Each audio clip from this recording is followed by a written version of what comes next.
and gentlemen, to an episode of Mark Talks Football. And today, we're going to go through all of the news that has happened over the past week at rEADINGFC. We have a lot that's been gone on, and we've got a couple of videos to watch as well. There's a lot to get through. There's some chat about what's been said. I've got some tweets as well, how people are reacting right now. Plus other things as well, all the news that doesn't concern the gentleman down here, and that is the potential new owner. It has been come out from the from the Telegraph that this guy here, former Wycombe Wanderers chairman, could be on his way with a consortium to take over Reading Football Club in the next 2 weeks. As you can see, the Telegraph have said that Rob Huig has agreed a deal to buy Reading from Dar Young, and the sale could be finalised in the next fortnight. So what we are going to do is, I have made a PowerPoint presentation. We're going to do this every week. I'm going to put all of the stuff that's happened over the past week into one area, and then we're going to go through it. And then at the end, I want you guys in the comments down below to put your reactions to it as well. And then I will use that for the next video moving forward as well. So with that being said, what we're going to do is we're going to get straight into this, and then what we're going to talk about. This is all that's been going on. The Telegraph has finalised over the next, and it's not just one outlet. As you can see, this gentleman here was the one who come out with it, and then Reading Chronicle have also said that it could be closed as well. But this is the video that's in question. This was a video that he made apparently when he took over Wycombe at his time. So what we're going to do is we're going to go through it. There's two videos that we're going to go through. It's from this gentleman in the top corner who posted it on X, Dan Green. So please go over there, give him a follow, give him a like as well. But this gentleman sort of come out and showed what his sort of plans are from it. So let's play the video. I've recorded it. You can hear a little bit of the England game going. Over the past couple of days, several people have approached me and said, Rob, tell us a little bit more about how you expect to run the club and what will make the Huig experience different going forward from that which we have. Let me explain about my philosophy and how I see the situation. So with the next two videos, including this one and the one after, he explains what he does and what he's looking to do inside of a football club. It's very, very good at how he explains it. So I don't understand the ramble that's happening in the background, but first, in business, the first sounds like there's a fucking plane taking off. First thing you want to do is recognize the present state of play. All right, so the way I look at it, the team now owes £2 million and has a budget going forward that will call for it to lose an additional. So he's talking about at the moment the money that Wycombe were in debt, or the money that they're on. So for some reason, and what will make the Huig experience different going forward from that which we have.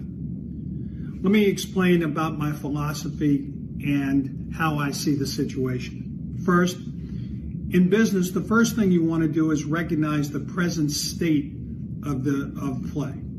The way I look at it, the team now owes £2 million and has a budget going forward that will call for it to lose an additional £500,000 to £700,000 every year, unless there are dramatic changes. The first thing we'll do upon completion is we're going to pay off all of the debt. That way, that won't be hanging over the club's head. The second thing we'll do... We desperately need that.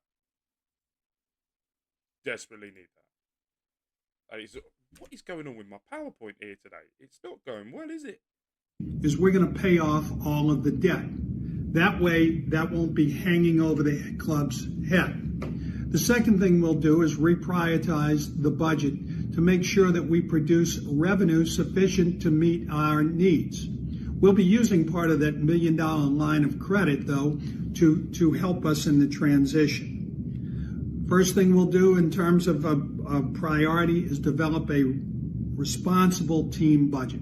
What do I mean by responsible? One that meets the league criteria.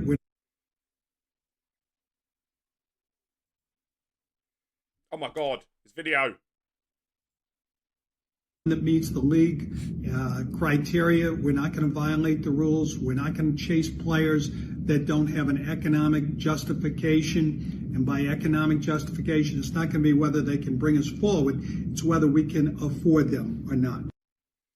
So already, this guy is already talking about profit and sustainability that Reading FC haven't done before. Well, they have done before, but under Dai Young have not done at all. He's basically saying, break it down into layman's terms if you didn't understand. He's basically trying to bring players in that will be profitable, and not only that, will want to join the club, not spending the money on the stupid amounts of wages and money for a player that just wants to join for a payday, unlike what we've done in the past. So this is the second part of the video that he come out with as well.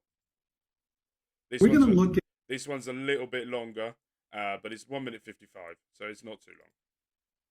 We're going to look at having taken care of the team's needs, spending real money on things that produce real revenue. Our food and drink, you've heard me talk about it before. We need to spend the money that's necessary to produce real net revenue to the club. Right now, we don't. When I look at it and compare it to other clubs, the revenue that we produce is minimal at best. Merchandise, almost every club that you've ever been. So, do you think this is a question I want for the comments? Do you think that the current owner, Dai Young, has maximised revenue of what he's got? Do you think that he's done that? That's a question I want to hear from you in the comments. That's a source of profit and real net revenue. For us, up until now, it's been a loser. We're not going to have that going forward. Sponsorships, radio, TV, all of those things are untapped markets. That's why we are bringing in professionals who will help us develop that money. And with that enhanced money, we'll be able to make sure that the team going forward is always in the top third of its league. How are we going to be able to do this? Well, I'm a person who believes in clearly defined roles, who believes in giving people specific. So he's talking about maximizing revenue, sponsorships, and doing stuff like that. And then he's gone on to say that no matter what, he wants his teams to be finishing in the top three in the league. So he's talking about Wickham at this point, saying he wants to see the Wickham team finish in the top three. Objectives and treating them as adults and professionals. Just as we do with our football players, we're going to ask the staff to perform. If they perform, they'll be treated very well. If they don't perform, candidly, we're gonna replace them just as Gareth would if one of our players wasn't performing at his level of expectation. My level.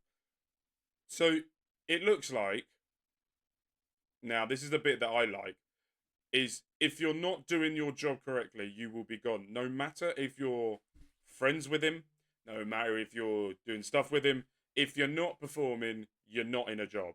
And that is the ruthlessness I like. Level of expectation for our team off the pitch, just as it is on the pitch, is to get ourselves to the championship level. We can do it.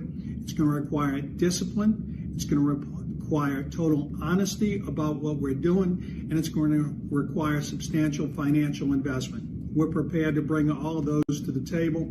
We think in the past it's worked for us. We believe it'll work here. Thank you. So we're going to go into the reactions to some of that video that was coming out in the comments and what other people have said from that. My reaction for when I saw that was, this is a businessman coming in to make a business decision. He will want football people around, but he will want to maximize the monies that he will be generating, and also at the same time will want to be trying to generate as much interest in it. If you look at the history of Wickham, we've looked at it before. It's in a previous video before. When he took over, they were profitable every year under him. And even when they were promoted, they were profitable, and they sold players and got players in to make money. And I think that's what if we look at some of the comments here, Luke1871, really good friend on the X. Make sure you go and check him out as well. He's a really good lad. Speak Sense with Neff Profit mentioned, Wickham doesn't have a big, prolific academy like we do. We made approximately 12.5 million of one academy player. That Michael Elise, but we'll get into that a little bit later. All he has to do is maintain Cat 1 status and fix our broken contract system. Very much so. So the players do not leave on a free. Absolutely. Next gentleman, I think this is he's the kind of owner we need. Very smart businessman. All we know is that he could be buying the training ground on the cheap and give it to the rest of the club for pennies. He must have known that Wickham's sell was around the corner. There is also talk as well that it wasn't his idea for the training ground. It was the potential new owner that wanted to come in, that wanted it, and he was the face of it.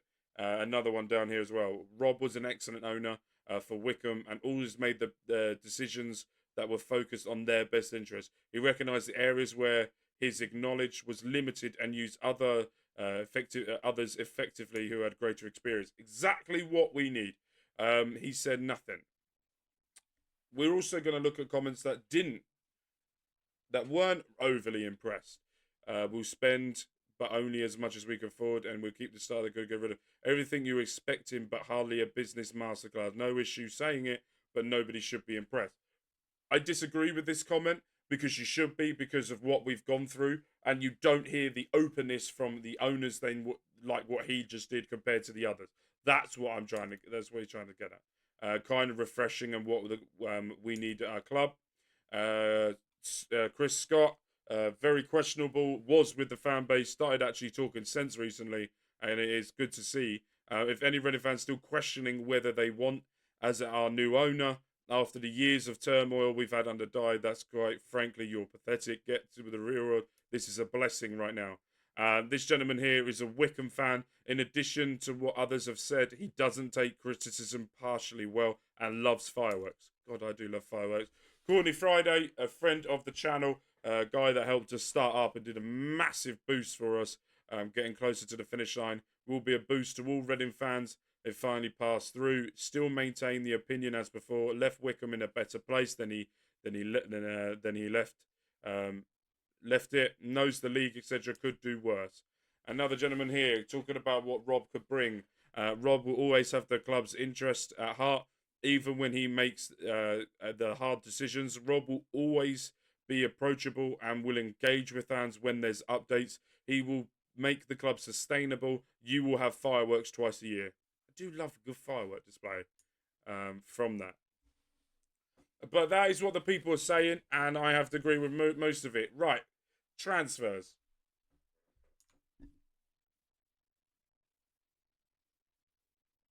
All I'm going to say to this, take it with a pinch of salt.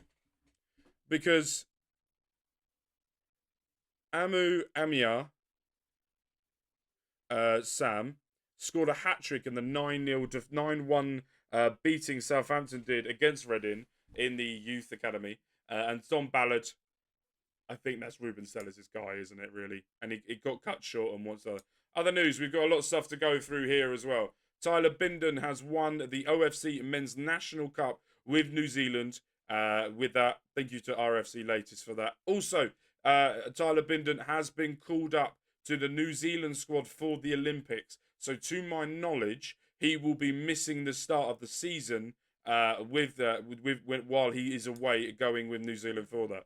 According to RFC Latest, Reading are set to receive approximately £4.5 million from our 10% sell-on fee. Could rise to much more with the add-ons and everything like that, but that is what it's approximately looking at right now. Millwall have made an inquiry for Femi Aziz about Mark Bowen, and the people at the club said he's not for sale, so Millwall have moved on. Rashina has extended his contract for another 2 seasons. Mark Bowen made these comments: "We're very happy to secure the signature of Tiff for the upcoming season. His attitude, application around both the first team and the under-21 side have been exceptional throughout his first year, and we're all looking forward to see him continue to develop with us." I am very much so as well. He did a few bits that I was quite excited with. For a short guy that's quick, going into central midfield was a bit of a strange one, and the injury he picked up while he was with Swansea to bring himself back and go for it. Excellent. Harley Dean come out, and there was a quote taken from the interview that sparked a lot of anger with Reading fans. So what I've done is RSC Latest, thank you ever so much to them, put out the full quote. and I'm going to read it out to you as best as I can. I think he's saying is you step out the frying pan into the fire, comparing his time at Birmingham. Reading have been a lot more difficult than Birmingham have ever had been in those 6 years. Reading's in a real state, and for such a club like Reading to be where it is, it's sad. The people in places of power don't recognise or do the right due diligence on people buying clubs, because what the club has had to go through the last year, the manager, the players, the people being made redundant, no food, no away travel. For a club the size of Reading, it's disgraceful. I think everybody involved there has done really well and will guide them to safety. He also comes with he doesn't know whether he will be here or not moving forward. And if you look at the full quote, you don't blame him for what he's saying. It is one of those where you look at what he says and you go, yeah, sounds about right, to be fair. And for a player to come out and be open and honest with that, it's great to see that people are standing against the owner, even the players. We're going to go through now. We had our first pre-season friendly. This was the first half team. Pereira, Kelvin, Mbenge, Kanu, Dorset, Wing, Rashina, Savage, Ishalabalaman, Kamara, Aziz. To me, that's a 4-3-3 that you're going to go with that, unless Wing and Rashina are playing as a defensive type midfielders with Savage behind the striker, with Kamara and Aziz on the wing. The second half team turned out to be this: Button, Hamed, Dean, Binden. Binden needs a rest. By God, this boy's playing a lot of football. Ryan, Senega, Elliot, Nibs, Akande, Wareham, and Garcia. Ryan, it's good to see him getting involved. I went to all of the under-21 games at the end of the season with my daughter, and he was a standout of how good he was. And I look forward to seeing him more. Kanu as well is another one I'm looking. He was the 2021-2022 Young Player of the Season for Reading. And I'm looking forward to see how he gets on. It could be a partnership with Mbenge for the start of the season while Binden is out travelling doing the Olympics in France. Seeing how he gets on. But overall result, we beat Watford 2-0 with goals from Akande and Wareham in the second half. Which, if we compare that to last season's pre-season, where we never won a game. Never won a game in the 5 pre-season games we played. And we actually did well. So you can't go wrong with that. And then I want to do a shout out to Dan Green for the video that I found on there. I also want to shout out RFC Latest for what he done. And I want to shout out Talk Reading as well for the continued updates of what they've been doing for Reading Football Club going forward. But final thoughts. But before we get into that, I want to touch a little bit more on the owner. On the ownership and what could potentially happen. I'm going to get clippings from the Telegraph, and we're going to go. I want to thank my mate Gareth. Come to my wedding, and I've asked him to help me out with this. He screenshotted the what was said in the Telegraph. So we're going to quickly go through that. So it says here, moving closer towards a long-awaited takeover of Dayoungi. A 75-year-old American businessman has agreed a deal with Dayoungi to buy the League One club. Sources are cautiously predicting that the sale could be finalised within the next fortnight. Reading have mired in financial difficulty under the unpopular owner of Youngie, with the club docked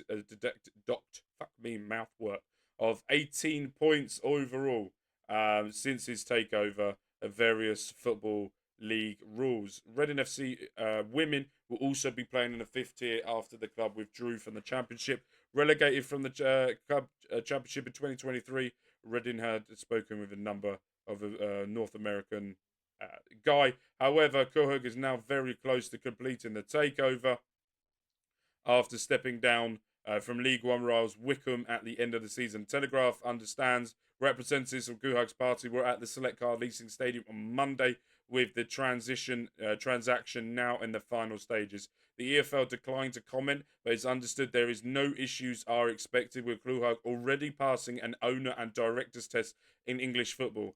Cohug attempted to buy Reading's training ground in March, but is now advancing towards the acquisition of the football club. The deal will end a deeply alarming period with the Berkshire club, who managed by former Southampton head coach Ruben Selles. Last year, the EFL attempted to have Dayoungi, the China, disqualified, but the commission against it. by both voted against it. Reading finished 17th of it. So, what does that mean? My final thoughts on this. Basically, my final thoughts are we need to be cautiously optimistic. I think that's the right word to use about it, because we've been here before. We know what could potentially happen, and we know the shit show that we could be in. I'm hoping this goes through because he has previous in this league. He's known to making clubs sustainable, and he does a good job at it. My hope of this gets done within the fortnight. The transfer ban gets lifted, because if you don't know already, the transfer ban closes when there's a potential takeover. No matter when you sign exclusivity, you're not allowed to make any transfers fee, loan fees, free signings, nothing. Until the takeover is complete, or the owner goes to the EFL and says, we're not putting the club up for sale anymore, then the ban gets lifted. But until then, there is no ban. So everything that needs to be done very quickly. We're starting the season in, I think it's literally a month today, will be the first game of the season away at Birmingham. So things need to get done quick, so things can get put in place at the start of the season, and everything can be done. But already promising compared to last year, us winning a league pre-season game means that Ruben Selles is getting ready, no matter the players we're in and how things are going. Got tough games coming up as well, but that doesn't matter. The tougher the games, the harder the pre-season, the more that they will be fit and ready to go for the start of the season. But that's it. And I think that's where we're at the moment. Cautiously optimistic, hoping things get done quickly. But yes, that is going to be the end of the video. Thank you guys ever so much for watching.